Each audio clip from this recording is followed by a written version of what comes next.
और आपको बताए, धनी बनना हो तो बिल्कुल सरल उपाय है, अकाट्य उपाय है। धनी सब बनना चाहते लेकिन पाप करके बनना चाहते, अधर्म करके बनना चाहते, दूसरों को लूट करके। हाँ, बोले शॉर्टकट से, तो शॉर्टकट से ऐसा मरोगे कि फिर निकलने को नहीं मिलेगा इस माया समुद्र से। ध्यान रखना, ये जो सोचते हैं ना बहुत जल्दी धनी बन जाने के लिए, एक उपाय है, बहुत जल्दी कृपा हो जाएगी, बहुत जल्दी धनी बन जाओगे। क्या? संतों की सेवा शुरू कर दो। श्री नथियाबाई जी जब वृंदावन आई तो महिमा सुनने को मिली संत सेवा, तो उनका मुझ गरीब से क्या संत सेवा होगी। तो चून मांग के लाती, उपला बिन लेती, उससे रोटी बनाती, और कोई भिक्षा जाता होता करने, साधु बुलाए, बाबा आ जा, मोटी मोटी लाल लाल रोटी सेक कर पवाती। अब धीरे धीरे भिक्षा से जाने वाले साधु उनके यहां जाने लगे, रोज मांगना, मांग कर लाना, बनाना, पवाना, पवा के बैठी, फिर संत आ गए, लाओ माई, फिर आटा लगाया, फिर कभी ना नहीं किया। एक दिन वो हुआ कि बोरा में लद लद करके अन्न और व्यवस्थाएं, बिहारी जी स्वयं एक दिन वो गाड़ी में लद करके आ रहे थे, आटा और सब सामग्री लेने गई थी मैया, और वर्षा होने लगी, तो छाता मैया को दिया और आप लालटेन ले हुए और कहे आओ मैया इस रास्ते से आओ, बैलगाड़ी थी ऐसे। तो सोचा ये नव किशोर 14 वर्ष का बालक कितना कृपालु है, ऐसी वर्षा में स्वयं भींजता हुआ हमें छाता दे, क्योंकि संतों का अन्न है। नहीं छलिया अगर अपने को जानने नहीं देना चाहता तो कोई नहीं जान सकता। जब दूसरे दिन बिहारी जी के दर्शन करने गई तो देखा एक हाथ में लालटेन, एक हाथ में छाता। बोले अब हमें समझ में आया कि कौन था, आप थे बिहारी जी।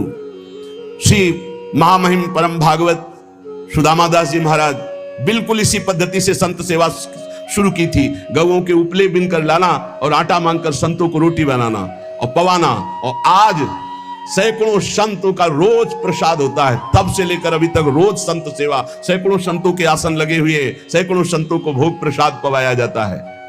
रसिक मुरारी जी ने गुरु आज्ञा का पालन, संत सेवा करनी, पर संत सेवा का बहुत कठिन व्रत है, बहुत कठिन व्रत है, क्योंकि अलग अलग स्वभाव के संत, अलग अलग भाव के संत। ध्यान से सुना जाए, संत सेवी भाव रखने वाले उपासक, आपकी एक विलक्षण भावना थी, सब संतों का चरणोदक उतारते।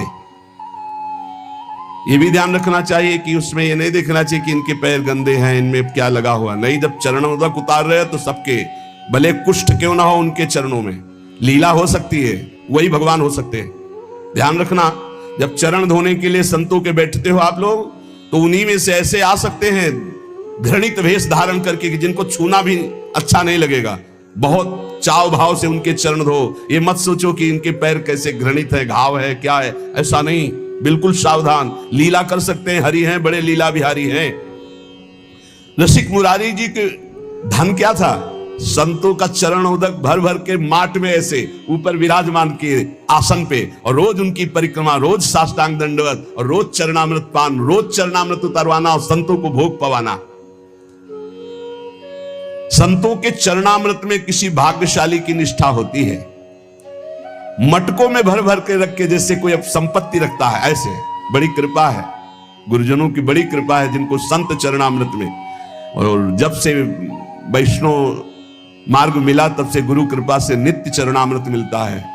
500 वर्ष पहले महापुरुषों के जो चरणामृत वो आ करके अपने आप कृपा करके दे गए। ये तुलसीदास जी का चरणामृत है, ये अमुक संत का चरणामृत है। तो गुरु कृपा से बहुत से पात्रों में चरणामृत ऐसे रखा है, रोज दर्शन, रोज पान, रोज सौभाग्य मिलता है।